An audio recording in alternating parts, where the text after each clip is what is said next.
Thanks for tuning in to the Drive On podcast, where we're focused on giving hope and strength to the entire military community.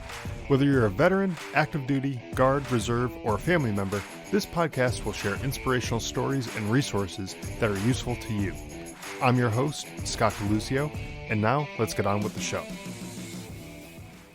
Hey everybody, welcome back to Drive On. I'm your host, Scott DeLuzio, and in this episode, we have the privilege of hosting John Barry, a distinguished Army veteran, accomplished trial lawyer, and CEO of Barry Law. With a 20-year military career, including service as an infantry officer in Bosnia and a company commander in Iraq, John brings a wealth of leadership and experience to the table. Beyond the courtroom, he is dedicated to empowering veterans through his podcast, Veteran Led, inspiring them to apply military lessons in civilian life. So welcome to the show, John. I'm really glad to have you here. Hey, thanks so much for having me, Scott. It's an honor. Yeah, absolutely. So let's just jump right into it. Let's talk about kind of some of the lessons that we all have learned during our time in the military,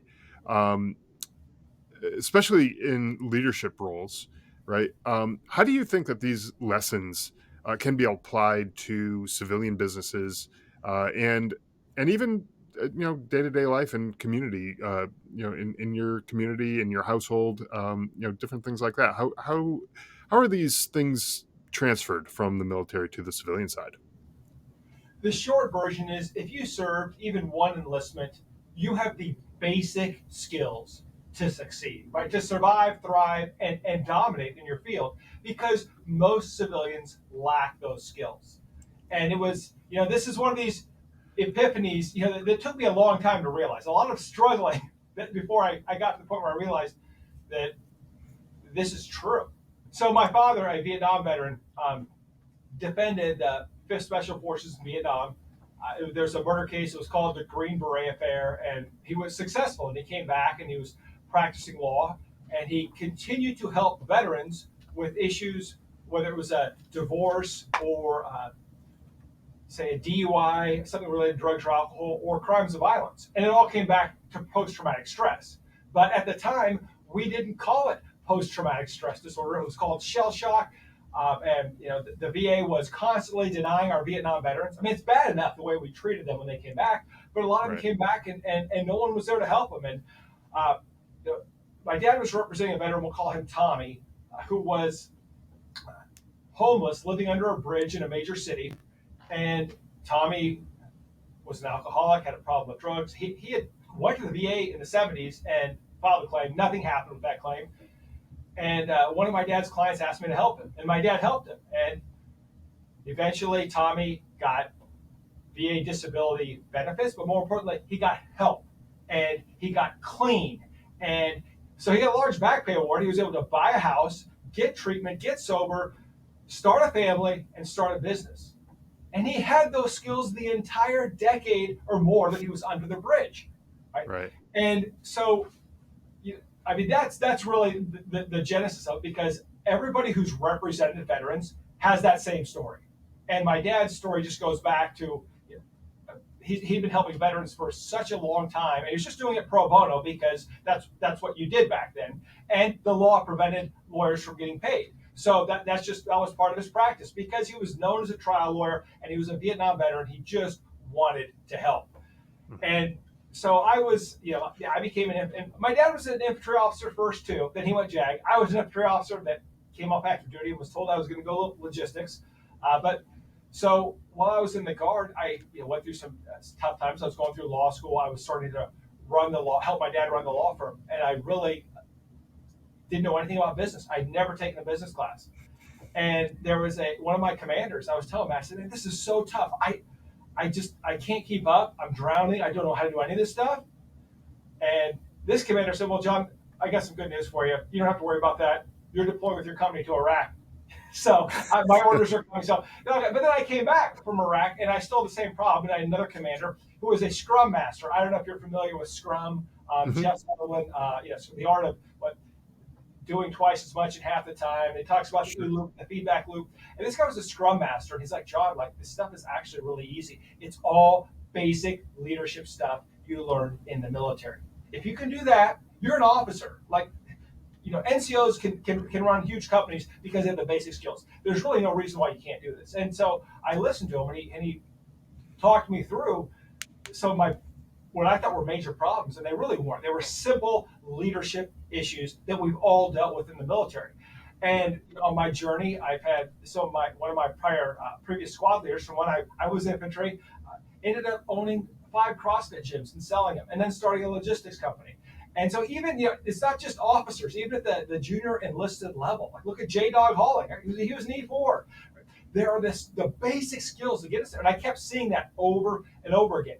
So that's what veteran led is about, is just empowering veterans, saying, what you need to do to get there. You know what That's you right. need to do to be successful. I don't care whether it's a nonprofit or a business, you have the basic skills. Because most importantly, you know how to build a tribe. You know how to build a team. You know how to build something that has a purpose. And for many of our veteran clients, they would get their VA disability benefits, and it's kind of like Maslow's hierarchy of needs.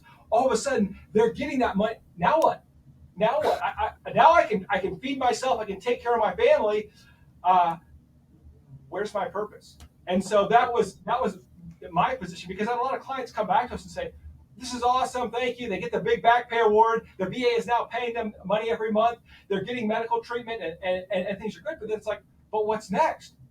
And so I thought a lot about that, and I thought, well, you have all these skills that our civilian counterparts absolutely lack.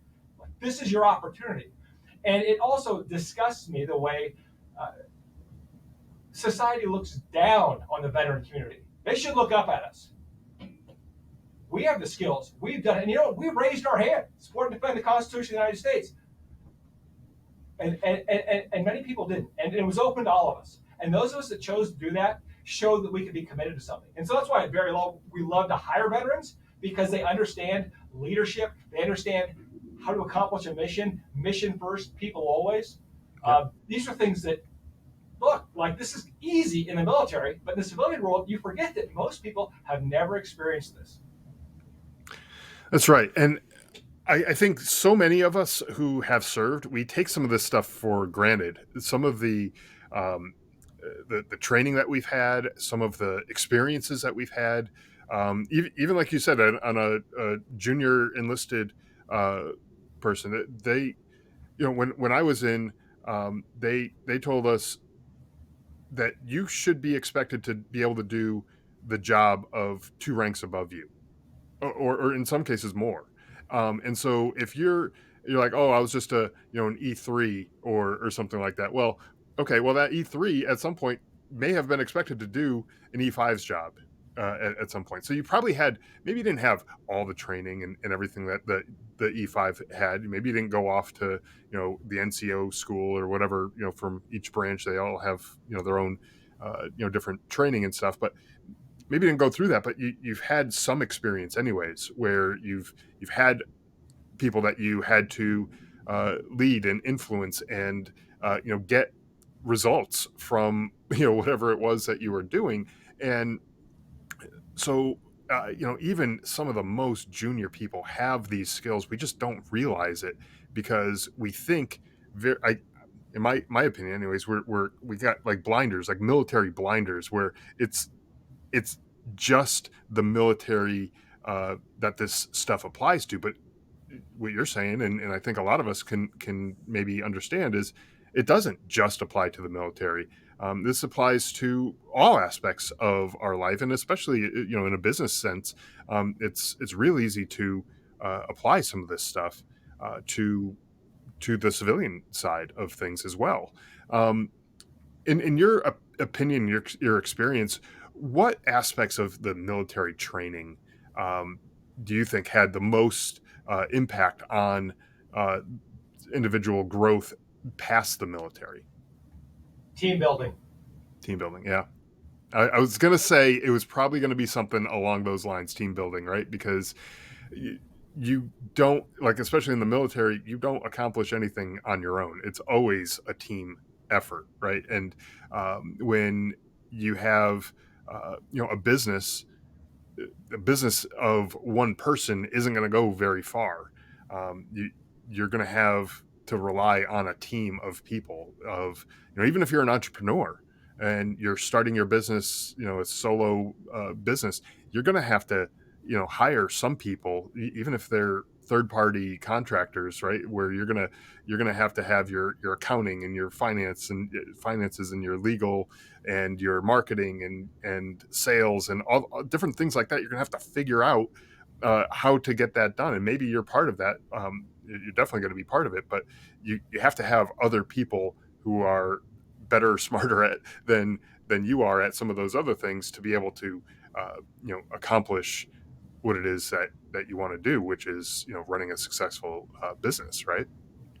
Well, and Scott, I mean, let's even go back to basic training. What's the first thing you do? You had your buddy team, right? And that buddy was there, and you had to lead that buddy. And sometimes your buddy was a superstar, sometimes your buddy was a dirtbag, and you had to carry that buddy.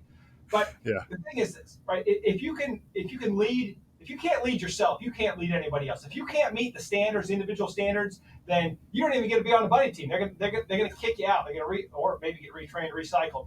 But you have to lead yourself. But once you can have the discipline to lead yourself, then you got to lead a buddy. And then once you can show you can be part of a buddy team, then you may get some leadership positions in basic training. that's But right. eventually you get to your line unit or your initial duty station, and now you're part of a team, and you have to function as part of a team. And people don't care whether you as the individual fail, so long as the team succeeds. And I've known some horrible officers with strong NCOs who make it. And Yeah, I've known some strong officers with horrible NCOs who fail. And it really comes down to being able to lead that team. And some of it does have to do with luck. Fortunately, in the civilian world, we get to choose our team members. But yes, if I see all these young kids and they want to go out there and they want to be entrepreneurs and run these big companies. And they're not even disciplined enough to lead themselves. So when I talk about team building, I said the first thing is you have to have the discipline to lead yourself, but then you have to be able to build and lead the team, build your tribe. I've noticed that a lot of young leaders want to immediately be in charge of everything. And it's like, hey, if you can't get results on your own, you can't lead a team. And when you have that buddy there, those results should be amplified or magnified. That buddy should be helping you. It shouldn't be 1+1 is 2. It should be, one plus one is 56 because you've got a buddy right there who all of a sudden is making you better, right? And you're growing along with them. And I hate hearing from the people who say, well, yeah, I can't really work well with this guy, but man, I could lead a team of 100. I'm like, look, if you can't work well with one person, you aren't in charge of jack shit, and Jack just left town. that's right. You have nothing. That's right. Learn to, it starts with personal accountability, but man, I would just tell you that is the key to scaling is to build a team. And to do that, you have to have some humility to say that if I really want to be successful, I need to surround myself with people that are better than me. And I may have a unique ability that I bring to the fight that I can contribute, but I'm foolish if I'm going to build a team of people who I consider to be lesser. Uh, I shouldn't say. Well, I would say less successful or have less potential for success Sure. than me, because as we develop a team, the team wants to win, and if you're the best at everything, it's never going to happen. You are the constraint. You're the bottleneck. You're the choke point. And you almost become the competition against those other people if you don't bring them into the circle, right? And then now they're not on your team trying to help you. Now they're off helping other people who may be competitors, right? And that might not be in your best interest. And I think everybody is good at something. They have that core thing that they're really good at, but not everyone is really good at everything. And you want to get people who are really good at those other things that you're not really good at.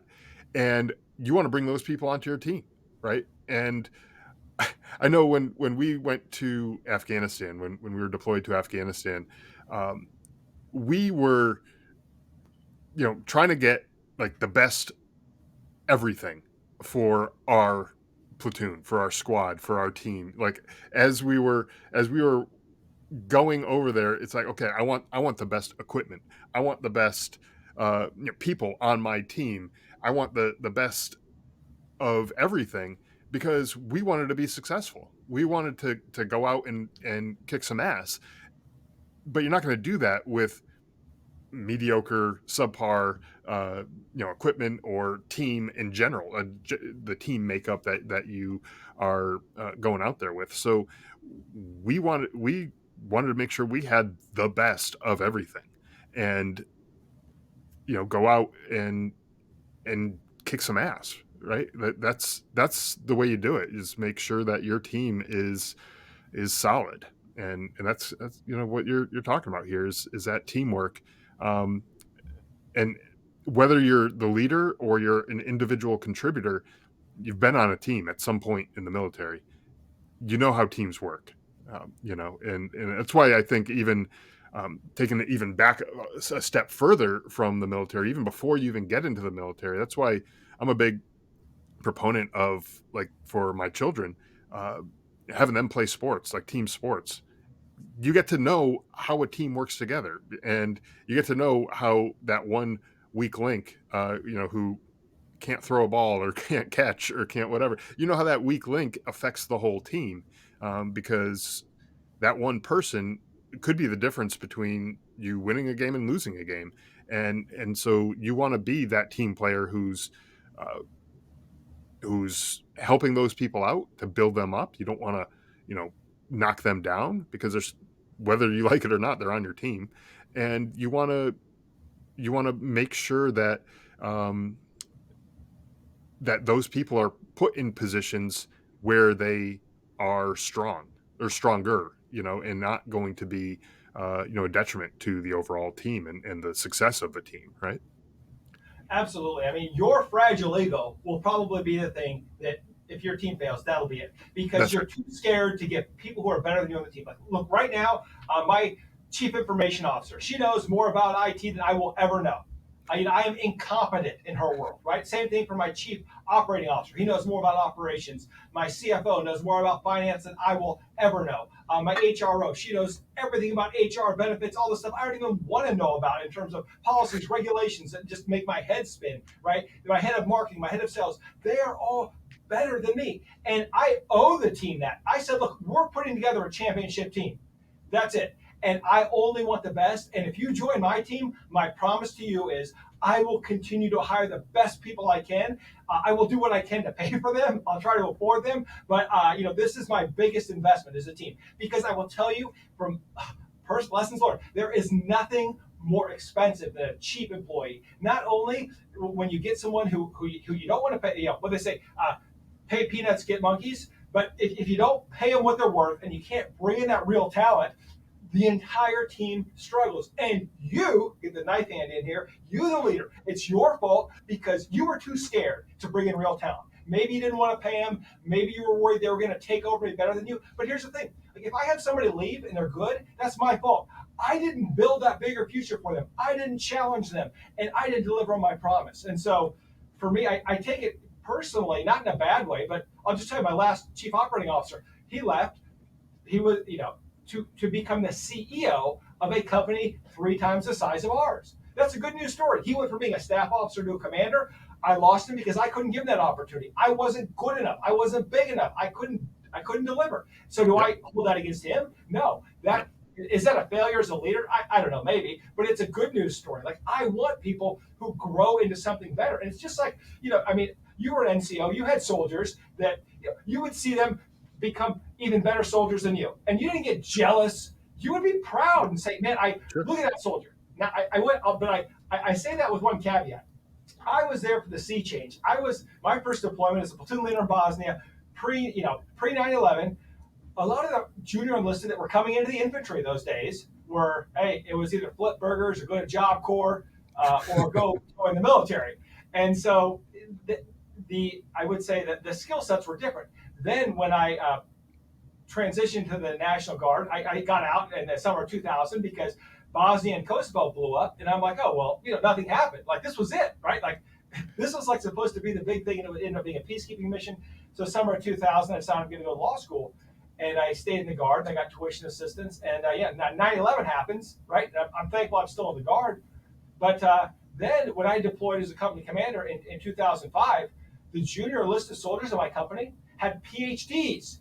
these were smart kids. It was an E4 with a PhD trying to pay off school, or there because they want to serve their country. All of a sudden, the junior enlisted just got way smarter. And so as a Sure. commander, I had to up my game because I've got an E4 that's smarter than me. The E4 mafia was even stronger then because they were a hell of a lot smarter post 9/11. And they would take advantage of the smarts, and I found that out as an NCO, all, all too often, that they could outsmart me, and I was not going to uh, best them at their game. So it's like almost like, why bother even trying at that point? But you brought up a point. If you're paying people peanuts and expecting greatness, it's not going to happen, right? You're going to end up losing those people because they're going to find a better opportunity where someone else is going to be willing to pay them more money, and can't fault them for that. I mean, you're going to do the same job one place versus another, and you're getting paid more. Obviously, you're going to go where you're going to get paid more, unless there's better opportunity at the place for advancement and growth and all that kind of stuff, right? But you really can't fault them for that. And there's a saying, that if you think hiring a professional is expensive, wait until you hire an amateur. And that just goes to talk to the point that you might pay the amateur a whole lot less up front, but the amateur is going to take 10 times longer to get the job done, or it's going to be done wrong and it's going to have to get redone 2, 3, 4, 5, 6 times, and it's just not going to be worth the effort. So it's better off going with the professional, paying them the rate that they deserve, and going from there, right? But it doesn't make a whole lot of sense to skimp on that and think that you're going to get away with getting greatness out of that. It may work for the time being, but it's not going to last too long, right?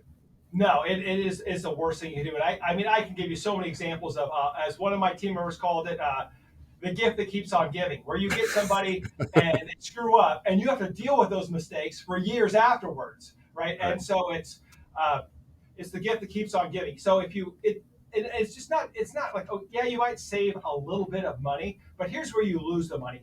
Your frustration and your time in dealing with it, it's going to pull you, the leader, away from your mission and your objectives. And so the growth of the company slows, and your mental health, your well-being, because now you're dealing with somebody who is incompetent, and you have to, or worse, right? And you have Sure. to deal with that, or you have to terminate them, and then you go through the whole head trash of like, oh my gosh, like I'm ruining this person's life. I'm going to fire them. They got a family, whatever. When in fact they're probably miserable working for you because you're not paying them enough anyway, or they weren't qualified to do the job. So now your team is thinking you're incompetent because you didn't hire someone worthy or someone with the right credentials.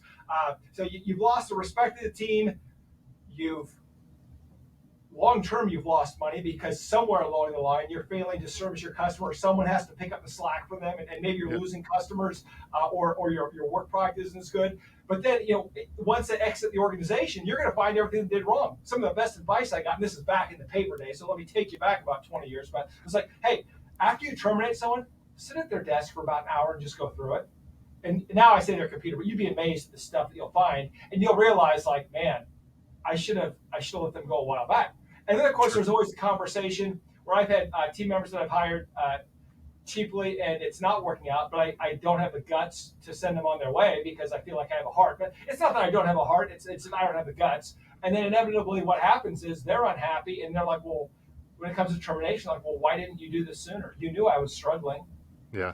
And when I could have given them a recommendation and set them up and sent them off somewhere where they could have been successful, I knew they weren't going to be successful here for months, and I didn't have the guts to pull it off. And that's one of those things that I regret.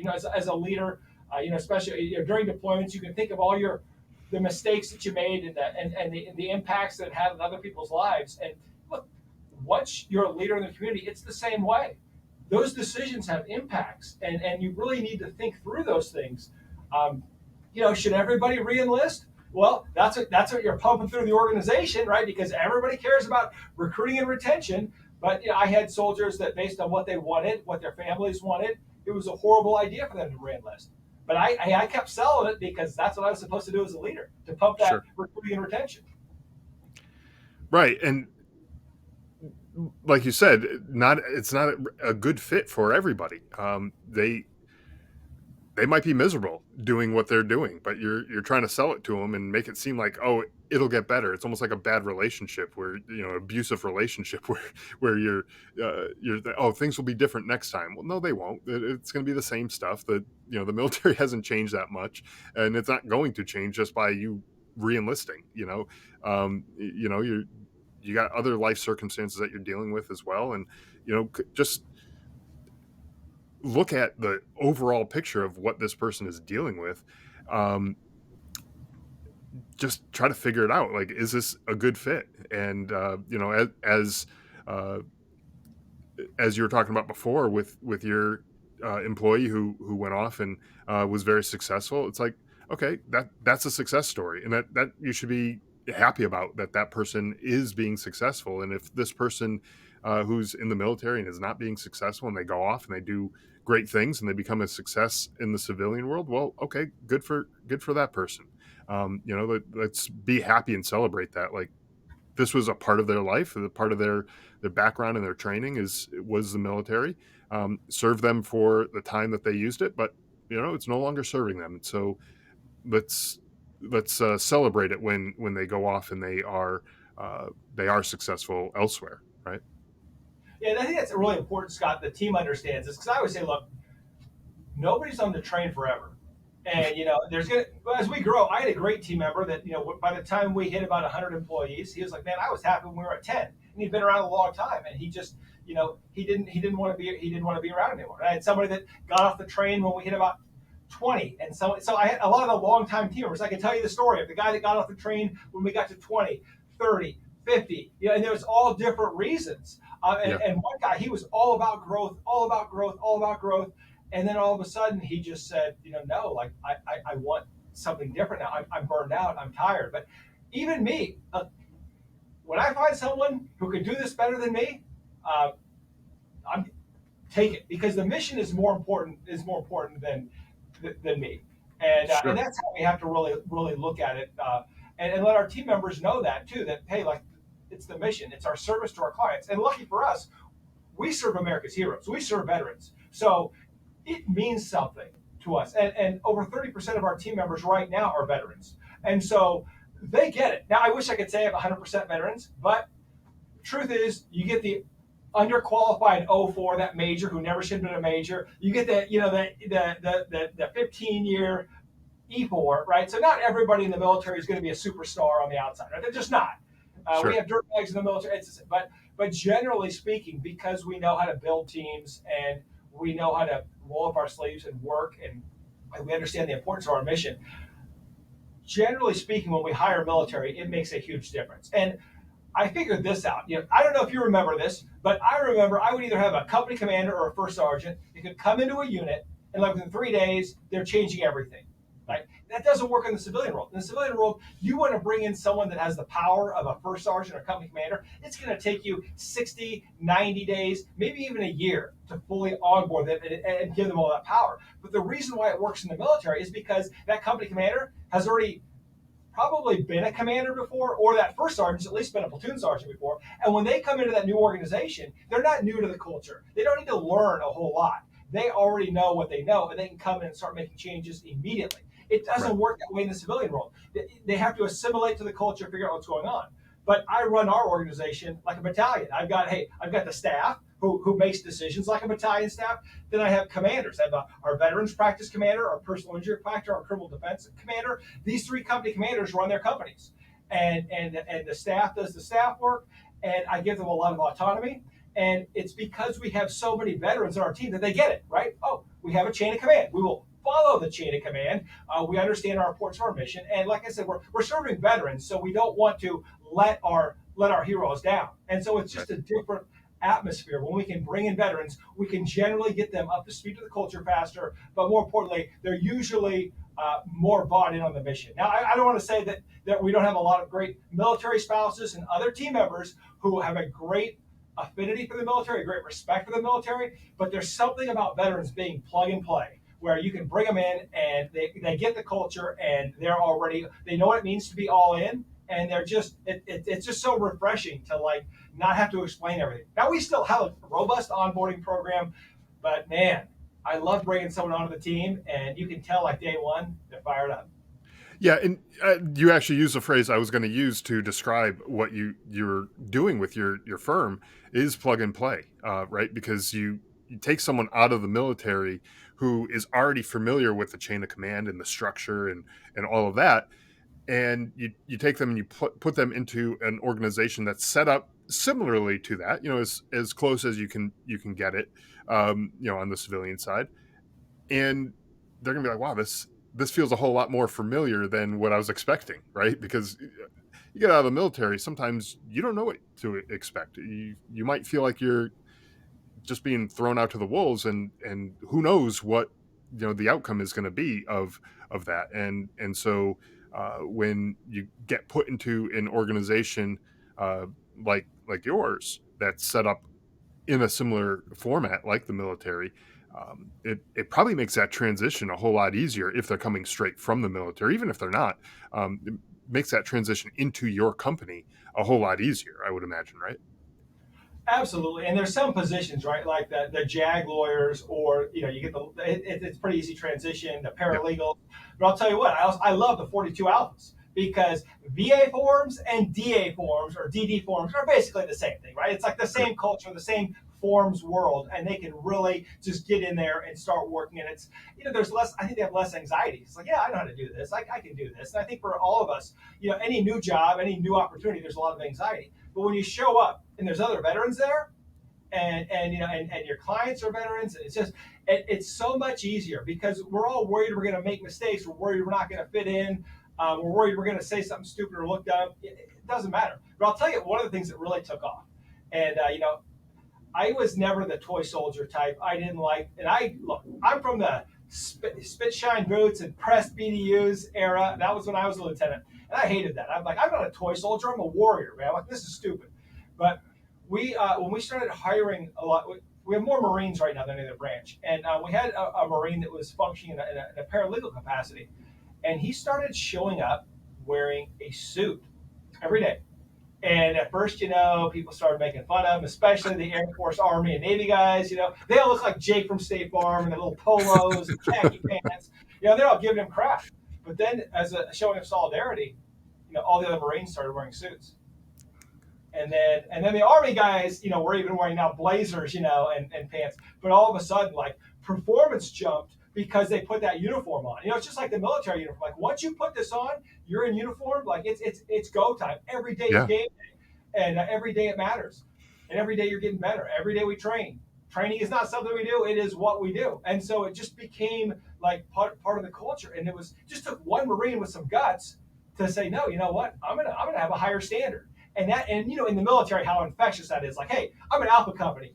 Like, screw those losers in Bravo company. They're a bunch of dirtbags. Like, we're Alpha company. We have better uniforms. We score higher on our PT tests. Like, even in garrison, right? I mean, you can go to the field, and I was mechanized, so we can talk about Bradley gunnery and scoring. And I don't know if you ever I never got the chance to do EIB. I don't know if you did it, but I mean, No, but it was those things, right? Where it's like we're better than the other battalions, we're better than the other companies, and that's just something in the military. When you have that team, you want to be the best team. that's I right. know. Yeah, and that's similar to what I was talking about before. It's like you want the best everything. You want the best scores. If weapons qualification, you want the best everything in your company. And so yeah, I could totally see how putting that uniform on, just putting a suit on, and I'm going to work. This is my uniform. When this uniform's on, this is the way I am conducting myself, and I'm going to be professional and blah blah blah, right? Versus wearing the same clothes that you might wear on the weekend. um, you're going to get maybe just a different mindset with that, and that might be a big part of it for some people who might be maybe struggling a little bit with that transition is the mindset piece of it. Just make that simple change and see what happens. And in a way, kind of being the leader and see who follows you. and kind of follows that lead, right? Absolutely. And, I think that in the military, we know that when someone's doing the right thing to do is to follow. We know what right looks like. And Yeah, we have the guts to call it out when it's wrong, when something is illegal, immoral, unethical, right? We know that we don't tolerate that. But the other side of the coin is that when we see excellence, we recognize it and we want to follow it. that's right.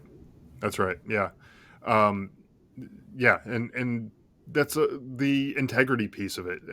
You want to call out wrong when it's wrong, but you also want to support right when it's right, and you want to make sure that right is given the opportunity to thrive and push forward. Right.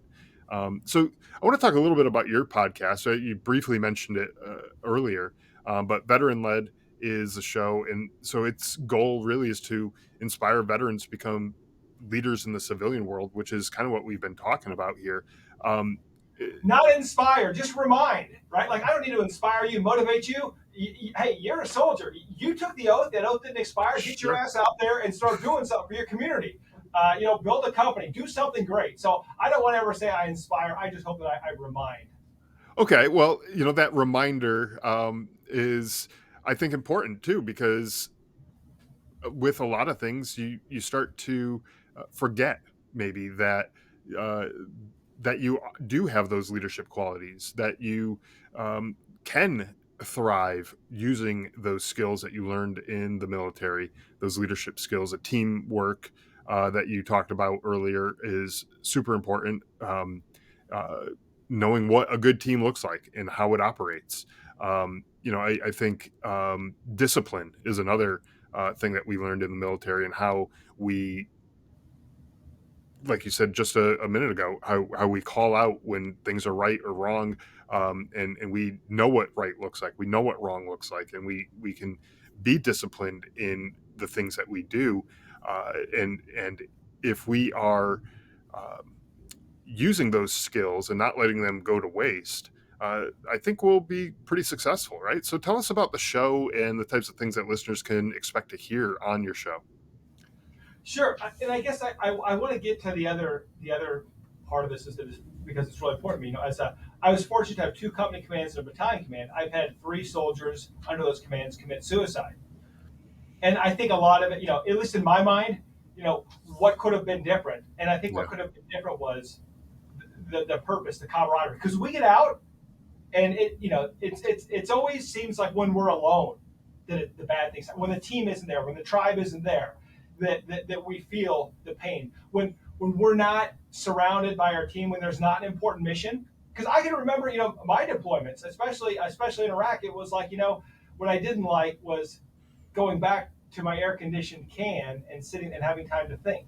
It just, yeah, and that was, that when the excitement dies down and then you come, and I mean, now let me magnify that, 100 times, right?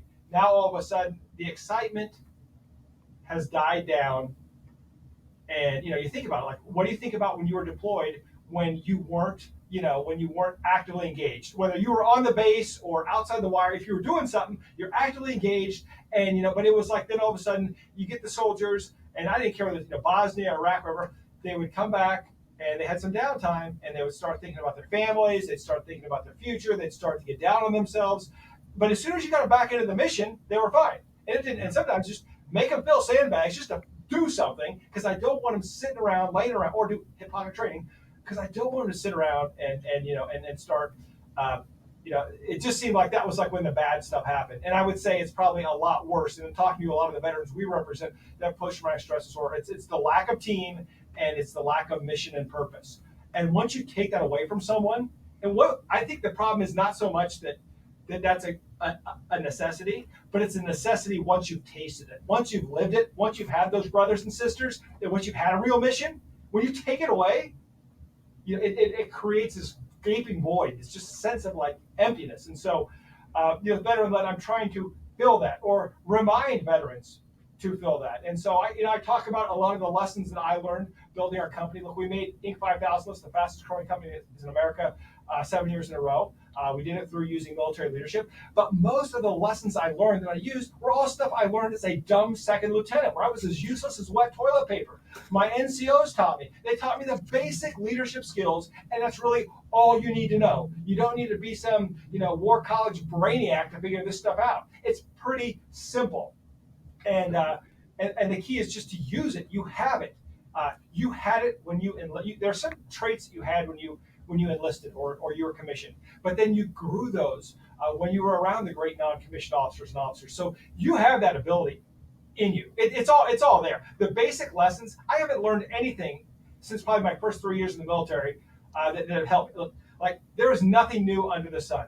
All these authors go back and they regurgitate stuff, and it's their own, dribble about whatever, But it's all the same lessons. And the only difference is you live those lessons. You serve. Everybody else is making up a bunch of bullshit that they've never done, talking about leadership. They have no idea what leadership is, right?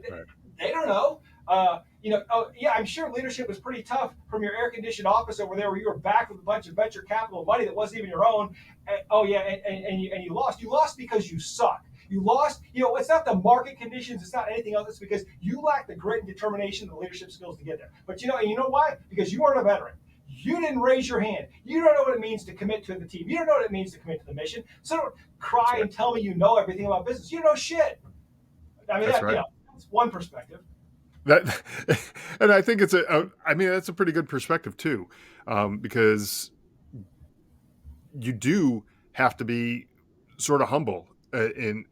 Like you said, as a second lieutenant, you learn from your NCOs who, if you look at the organizational chart of the platoon that you were leading, you were at the top, and you were learning from the guys who were under you, and just knowing your place in the whole scheme of things, where some of those NCOs may have had way more years in the military than you did, and they have way more experience than you do.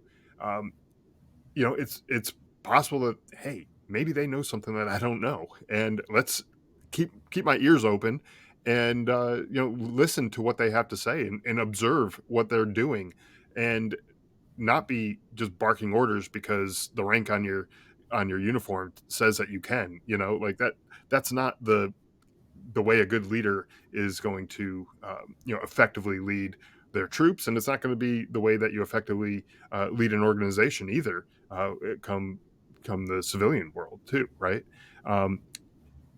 And I can appreciate what you were talking about earlier too, with basically starting your show. Several of the soldiers that you led, taking their lives, and that's obviously a tragedy that we don't want to happen anymore in the military community.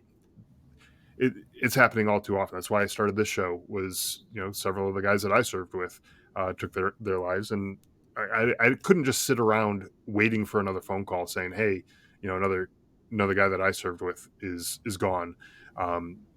Knowing that, hey, I might be able to help some people, and it's not just helping the guys that I served with, it's the whole military community is having the same type of problem. And so like you are doing, why not put some good information out there and help people, right?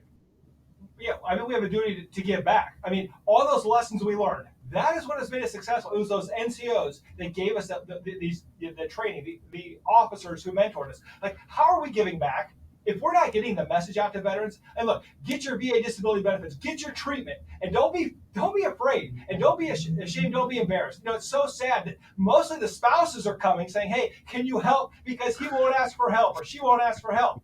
And and it's like, hey, they got to be the client. We want to help them, but you earned it.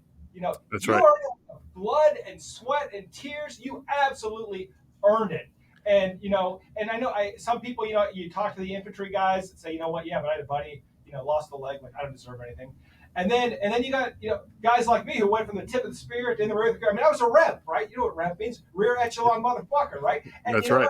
I was active duty infantry. And I'm on my deployment in Bosnia. We start bombing Kosovo. Things are heating up. We got National Guard guys on. I was at Camp Demi. We're making fun of them, right? It's like and so and the logisticians, we made fun of them because hey, we're infantry. We got the blue cord. Like, what do you have? You have nothing.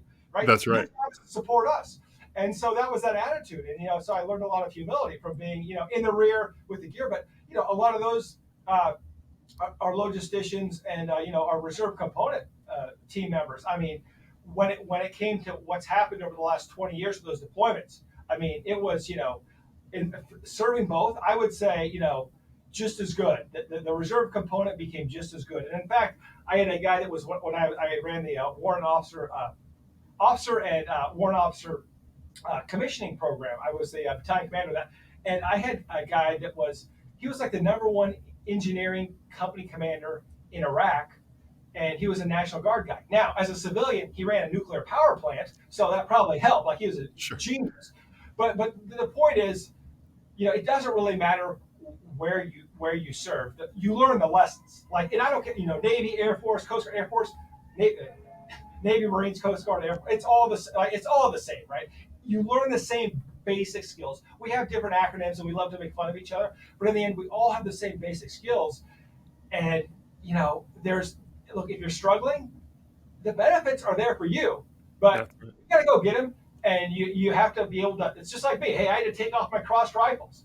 Sometimes we don't want to ask for things, but asking for help is a sign of strength. And I don't care whether it's because you need disability benefits, you need to feed your family, you have mental health issues.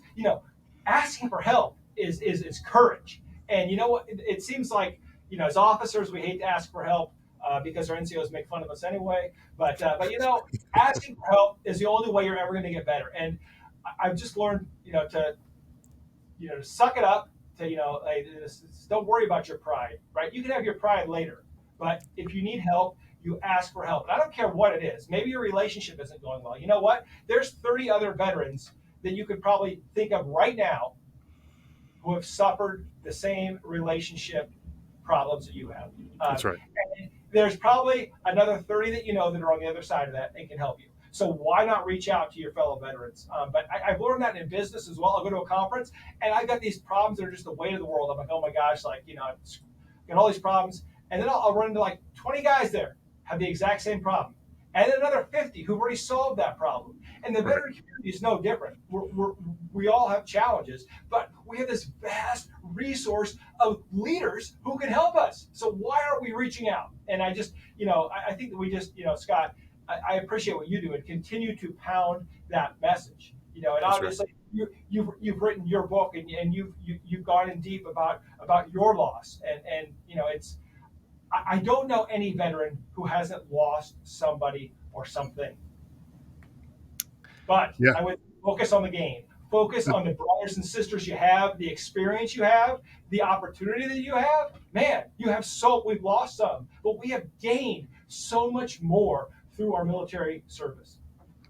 That's right. Yeah, we've gained a hell of a lot through that, and yeah, there's some loss in there. Some of it really heavy, kind of weighs on us, right? But when things get a little bit too heavy, ask for help, right? I mean, if you're trying to move a refrigerator, you're not going to do it by yourself, right? You're going to go ask for help, and no one's going to be like, "Oh, look at that, wuss. He can't do that." Like, nobody can. So, like, yeah, you're going to have to ask for help at some point, right? And so I think, to your point, some of the stuff, whether you think it should be or not, it's going to be too heavy, and you're going to have to ask somebody for help. Now, one of the things that maybe a lot of the listeners are not familiar with is the fact that, so you're talking a lot about how you guys help veterans through your law firm. They may not be familiar with getting a lawyer involved with their disability claims or other things like that. Could you tell us some of the stuff that you guys do to help out the veterans in the cases that you guys work with? Yeah, I mean, veterans don't need any help filing the claims, right? It's pretty simple. You go to your local VA regional office, your county veteran service officer. They can help you file the claim. Where we get involved is where veterans are unjustly denied their benefits or they're not rated fairly. And the reason why this happens, if you think now, you got to remember, my dad was doing this Vietnam era, and so and he was doing a lot of it pro bono. And the law changed in 2007. And I think one of the reasons why it changed is that nobody expected OIF an OEF to go on that long. I mean, we're in Iraq and Afghanistan for almost 20 years. And of course, then the withdrawal from that withdrawal from Afghanistan is a whole other issue. But Sure. my point is this: my point is nobody, the VA could not have predicted that we would have this many service members as veterans, and no one predicted that we would have this great technological advancements like the up armored Humvee, the MRAP, the steel pot to Kevlar to ACH to the helmets were always improving. The IBA was better than the flak vest I had in Bosnia. There was just we created better gear, life saving gear, but then we had an increase in traumatic brain injuries and other things, and so the VA has not been able to keep up. And there are some great people that work at the VA that want to help veterans. But anytime you have a very large bureaucracy, it's very difficult to move quickly and nimbly. And so it gets behind the times, but also who's looking out for the person. And the one thing I really, this is where, my own personal feelings, but, when I took an oath to support and defend the Constitution of the United States as an officer, I didn't realize that I would be taking it again, a similar oath as a lawyer. And my job is no longer to go overseas, but to protect the one person, and protect their constitutional rights, right? And so whether it's someone's been injured and they're being taken advantage by their insurance company, and they're not being we pay insurance our whole lives and then they don't pay out, or someone who's been falsely accused, or a veteran who has earned those benefits, who we have promised those benefits, and they get denied, that's where we step in. But there are a lot of great service organizations who can help them file the claims, but we take the claims. If a veteran's been denied, we'll take it all the way up through the federal court system. And there's every state and territory has a regional office, some have multiple, and then there's the Board of Veterans Appeals in DC, the Court of Appeals for Veterans Claims, then it goes up to the federal circuit, and then the United States Supreme Court. And what happens is a veteran may have, like a lot of us that served infantry, and were you airborne? No. Okay, well, lucky for you, but I was a leg. Okay, so as you probably know, you jump out of planes or long ruck marches. Now all of a sudden you got problems with your back, your hips, your legs, your shoulders. And the VA may say, oh, that's great, 10% for tinnitus, right? And so it's like, yeah, but what about the rest of the stuff? And so then you have the right to appeal those decisions. And most veterans don't understand that they can't appeal. They just get a bunch of paperwork. You're like, what's this? It's like, paper. Why do we do this? And so they don't understand they can get paid, that they can appeal, and they can bring on a lawyer. And most of the lawyers work on a contingency basis, which means we don't get paid unless you win. Unless the veteran wins, we don't get paid. So it doesn't cost the veteran any money up front. But they're looking, these decisions are made based on case law and the Code of Federal Regulations and other things that maybe veterans don't want to look into. Of course, you always have the barracks lawyer, but the thing is, for a lot of veterans, they're just like, I'm tired of fighting. And we say, hey, that's no problem. We'll fight alongside you. Let us keep the battle going for you. You've already filed the claim. You've already submitted the evidence. Let us help. And sometimes we just have to go to veterans and say, look, the VA, I've had Vietnam veterans who say, the VA says I wasn't in Vietnam because, my DD-215 was jacked up. I never got a DD-215, whatever. And they're heartbroken, right? And we're like, okay, let's go raid the attic. Let's get photos. Let's get letters. Let's get buddy statements from people you served with. Let's talk to family members who suffered that year that you were in Vietnam. It's just crazy, some of the stuff that you see. And it's, hey, look, if it's not documented, right, it didn't happen. So sometimes we got to find the documentation, do the research, look at some of the unit history, and put our clients there, right? Because I will tell you that the amazing thing is, having been doing this for about 20 years now, meeting the heroes and hearing the stories, it's phenomenal. And back when I started doing this 20 years ago, helping my dad when we were doing this pro bono, World War II veterans. I mean, just wow, these guys were. I mean, the amazing stories, but also you see the light in their eyes, and you see like the hope. You can tell these are warriors, and we haven't been taking care of our warriors. What does that say about us as a society? So I'm really honored to do it. But like I said, what I love is that for veterans, they should, if they can file the claim and get 100% on their own the first time, great. But if they've been denied, we're happy to help. And usually what happens is just the evidence is I had two guys. They're like, hey, wait a minute. We were in the same battles. We walked the same streets in Iraq. How come he's at 100% and I'm at 50%? We've got very similar injuries. And it's like, well, he had better evidence. or Yeah. sometimes his diagnosis is more severe than yours. But there's a lot of misconceptions in the veteran community that well, why does this person rate it higher? Well, every disability rating it goes 0 to 100%, and you probably heard of the VA math, where if you're 50% for PTSD, and let's say 40% for I don't know, pick your injury, right? Maybe shoulder injuries, and then like 10% for hearing loss. Well, guess what? That's not 100%. It doesn't add up, right? Yeah, it boggles people's minds that when they do that, like just the basic math. Even a grunt can do that. If we can figure out that kind of math, right? But then when you look at it and it comes up to something different, and we're scratching our heads. I did a whole episode on just trying to figure out the VA math and what goes into it and everything like that.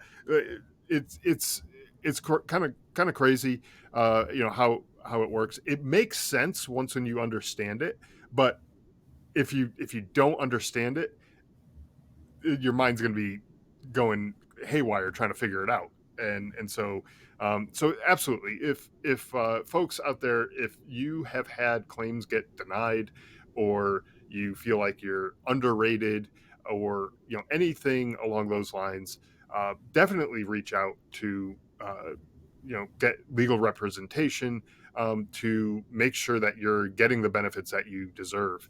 And I know a lot of times guys out there, they don't even want to apply for the benefits because they feel like they're taking away from somebody else who maybe is worse off than they are, and they deserve it more than me, so I'll let them have it. Well, that's not how it works, right? It works where if you're qualified for it and you have all the evidence like you mentioned, and everything checks out, you should be getting those benefits, and the money will be available, whether you've applied to it for it or not. Like you'll get that money. They'll get that money available, when it's there. So you're not taking away from somebody else. It's not like the VA has this cap of how much they can give out in disability benefits each year. So definitely apply for it. You've earned it, like you said, and definitely deserve it as well. So for the folks who are out there who are interested in finding out more about getting some sort of legal representation for their cases, where can people go to find out more about your legal services, and also to find your podcast? Yeah, so our website is ptsdlawyers.com, as in post-traumatic stress disorder. So ptsdlawyers.com. We actually do have a disability calculator on the site. It's not perfect, but we're improving it every day. You can't get all the claims in there, but it works. So ptsdlawyers.com, and then everything veteran-led. Every podcast, veteran-led podcast, YouTube, Apple, Spotify, anywhere there's a podcast, you'll find veteran led. Awesome. And I'll have links to all of those in the show notes too for the listeners. Definitely go check out the podcast and subscribe to that. Follow it all over the place on social media, all that kind of stuff. But most importantly, I think check out the legal services if you've been you feel like you've been wrongly denied your claim, or you're underrated, or any number of things along those lines. Check that out, because I'm sure there are ways that, like you said, you can raid the attic for photos and other things that can support your evidence that maybe you just didn't think about. And having a team of experienced lawyers on your side will help you be more successful than just going it alone and filing the claim on your own, right? So definitely check that out. And again, the link to that website will be in the show notes. So check that out there. Before we wrap up, I like to end each episode with a little bit of humor, and I think this segment might be up your alley, especially given what it is that you do professionally. But the segment is what I like to call, "Is it service connected?" And it's sort of like America's Funniest Home Videos, military edition. We watch kind of a quick funny video, and we kind of laugh about it, and kind of joke about whether or not whatever happened in that video would be service connected. Just a fun way to end the episode. A lot of times, some of these episodes can be a little bit heavy, so we like to end it with a little bit of humor and a laugh. Um, Sometimes at the expense of some of these service members in these videos. For the audio only podcast listeners, I'll do my best to describe the video, but your best bet is go check out the video on YouTube or Twitter, X, whatever they call it now, and check it out there so you can actually see the video and share in the laughter at the misfortune of this poor soul who we're about to catch on this video right now. All right, so I got the video up here. We'll give it a quick watch here, and it looks like for the audio listeners, looks like a soldier standing out kind of in the desert, got a shoulder fired something or other, kind of like an AT4, probably not an AT4, it's something else. I'm not sure exactly what it is, but let's check it out and see what happens. A little sympathetic detonation there. Standing there, and then he fires it, and the thing goes flying behind him, and he gets knocked on his ass. Looks like he's holding his face as he's walking away. Definitely was a significant blast coming off of that thing, and he clearly was not trained well enough to be firing that live fire style. You know, he definitely needed a little more training on that than whatever it was that he had. But yeah, it looks like he got his bell rung a little bit there. Yeah, I mean that's service connected. Now you may say, well, wait a minute. If he's that stupid to be firing it that way, then it's a pre-existing condition, right? But if it's made hey, if you have a pre-existing condition that's made worse by military service, then absolutely you can be service connected for it. Now that being said, the real standard, and I don't want to like blow up your whole plan here, but I believe it's whether it's willful or persistent misconduct. If it's not, then it's service connected. And my argument is always, well, wait a minute. If we're on duty 24/7, right? Because you heard that several times, sure. And they own us 24/7, then how can it not always be service connected? Because if they own us, then they also owe us leadership, and someone should be supervising us and making sure we're not doing stupid things, right? Isn't that the function of leadership? So if there's a failure, then in my mind, well, it's not willful or persistent misconduct. And in fact, look, have you ever met Joe? Have you ever met the 18-year-old private? Like, he doesn't know. So where are we as leaders when these things are happening? So I look back and say, well, let's look at the leadership. What are they doing to help? But I have had a lot of these. I'll just tell you, this is the thing that blows me away. It happens all the time. Outside of base, come back from a deployment. What does every male soldier get? A Harley Davidson, right? And inevitably, they crash it. They lay it down. And I've had the VA come back and say, well, that's let me just break it down for you. Negligence is not willful or persistent misconduct. If he's speeding and gets in a crash, that can be service connected. Okay, and so I've had the VA come back and say, well, he's in a motorcycle, 2 a.m, and we think he might have been speeding, even though there's been no like accident reconstruction that we're aware of. And it's like, no. On duty, unless you can show willful or persistent misconduct, it doesn't count. But I always say, so what? That's why we have leaders in the military. If you want to put someone on duty 24/7, you provide them leadership 24/7. So the leaders, when that happens, the leaders fail. I think I saw one where a guy was, legs open and someone was throwing a boot trying to, get him in the groin. Yep. Seen that game. And my question is, where's the leaders, right? Like, come on, like we're going to deny this guy service connection. Because his leaders failed to especially if they're in the barracks, come on. But anyway, that's the legal standard is willful or persistent misconduct. But if you're on base firing a weapon system and you do it stupidly, you should be service connected. Absolutely. Yeah. And that's, like you said, that's on the leadership to make sure that you know how to fire that in a safe manner, go through all the training, blah, blah, blah, all that kind of stuff, right? If you're not getting the proper training, then how should you be expected to fire it in a safe manner? So absolutely 100%. I think that should be service connected. And hopefully he wasn't too injured off of that, but you never know. And these things creep up down the line. So one thing his buddies probably made fun of him for 2 years. So, and that's the guy that was once you screw up, everybody knows forever. Everybody knows forever.